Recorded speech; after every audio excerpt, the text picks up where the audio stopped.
Jamie, I don't know about you, but that just put me in a bad mood. That game put me in a bad mood. But you know what? At least I'll be warm, not outside. Yeah, it could be worse. We could have been playing with temperatures like this at Soldier Field. That would have been far worse.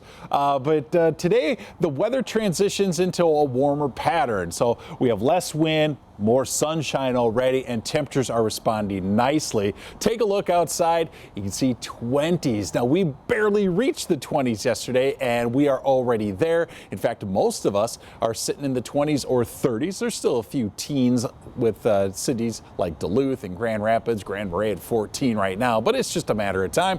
And this is the biggest change for us, a south wind. It's still a little breezy, but it's a south wind, and we have a little more heat stored up to our west. So the wind chill, yes, is still a factor. Is it as bad as yesterday? No way is it as bad as yesterday. It is going to get better. We'll talk about this big warm up. It's right around the corner. Well, you know what? I like when you say warm up. I like life a lot better then. Jamie, thank you. You bet. Well, today, the State Emblems Redesign Commission is meeting again to discuss the final designs for the next Minnesota state flag and seal. And they want to hear what you think of their selections.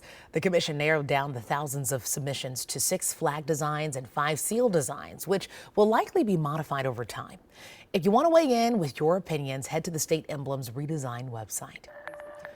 A packed house last night as Minneapolis families met one of 2 candidates in the running to be the new Minneapolis schools superintendent.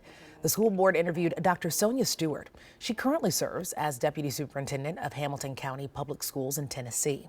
Tomorrow, the board will interview Dr. Lisa Sales Adams, who is currently with the Eastern Carver County School District. The board will make a final decision on its new leader on Friday. The temporary truce between Israel and Hamas entered a 5th day after the 2 sides agreed to extend the pause in fighting to allow for the release of more Israeli hostages and Palestinian prisoners. Ralph Sanchez has the latest from Tel Aviv. After Israel and Hamas reached a last-minute deal to extend this ceasefire by 2 days, we are now expecting to see this familiar choreography.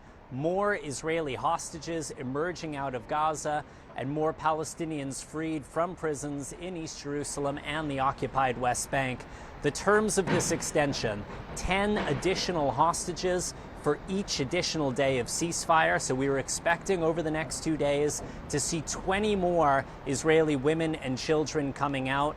According to the Prime Minister's office, that would leave around 150 Israeli hostages still in Gaza in the captivity of Hamas, Palestinian Islamic Jihad, and other small groups. Some of those remaining 150 are women and children. They, in theory, could come out under the terms of this current deal. But after that, the negotiations get more complicated for both the male hostages and the Israeli soldiers who are being held. We expect that Hamas will drive a much tougher bargain.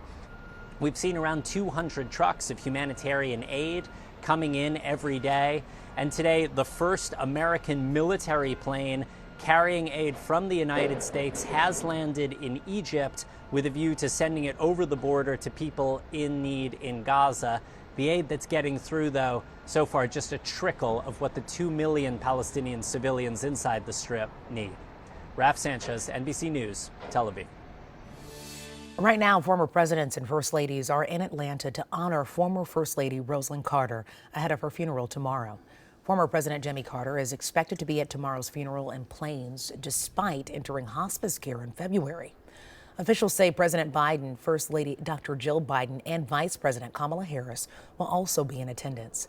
Former President Bill Clinton, along with former First Ladies Hillary Clinton, Michelle Obama, and Melania Trump, will also be there. Coming up next on KARE 11 at noon, we're talking about a holiday classic. I'll be joined by 2 amazing performers from the Children's Theater Company that will be taking the stage in this year's rendition of How the Grinch Stole Christmas. And a little later, we'll tell you about a new air travel record set over the weekend. And just a reminder for you, the 2023 Toys for Tots campaign is underway, and you can drop off a new unwrapped toy at KARE 11 until December 13th. Mark your calendar. Our 10 hours are from 8 a.m. to 8 p.m. daily. We're located on the corner of Olson Memorial Highway and General Mills Boulevard in Golden Valley. For more information, go to KARE11.com/Toys for Tots. We'll be right back.